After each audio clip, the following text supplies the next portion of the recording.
kati zikulungudde ennaku nnya eyali Minisita Isaac Musumba n'omubaka wa Igara East Michael Mawanda bakwatibwa mu ggwanga lya Buyindi ku misango egyekuusa okukozesa olukujjukujju okufuna ensimbi. Kigambibwa nti bano baali bagezaako okufuna ensimbi eziwerera luwumbi 50 okuva ku badirekita bana aba kampuni eyitibwa Videocon mu kibuga Mumbai. They are restrained from returning to Uganda until we verify that the passports that they hold are genuine diplomatic passports and the genuine official passports that they hold and whether they enjoy diplomatic immunity. Mu biwandiiko bye basangibwa nabyo mwe mwali zi passport kyokka nga za kikungu era nga zikyazaalidde abakulu bano akabasa.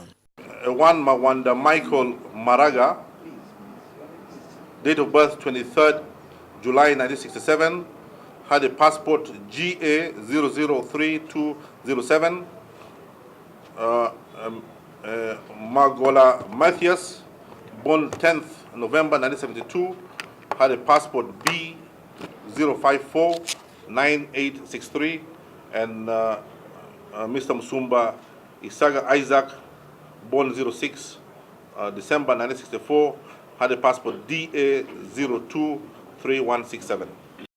Minisita Okello Oryem agamba nti mu kiseera kino bali mu kulaba engeri gye bayinza okwanukula okusaba kwa gavumenti ya Buyindi ku nsonga eno era mu bwangu nnyo. Once we have addressed the questions raised of their diplomatic immunity and the passports, we hope that that can bring this matter to a conclusion, and when they come home they'll be able to explain to the people of Uganda actually what they were doing in India. Wabula ye Isaac Musumba bwe twogeddeko naye ategeezezza nga bw'atali mukwate era nti Buyindi aliyo mu mateeka. Mwami Ben Musumba tebamukwata ko ensonga ziri ekisooka poliisi ya India eri professional yesooka kwetegereza. Ekyokubiri tuli bagwira omugwira naye basooka mwetegereza tebamala nga mugwirako. Ekyokusatu Musumba ndi diplomat. Musumba kinajjukirwa nti yalondebwa gavumenti ya kuno okuvuganya ku bwassabawandiisi w'olukiiko lw'amawanga agalimu abayisiraamu mu nsi yonna.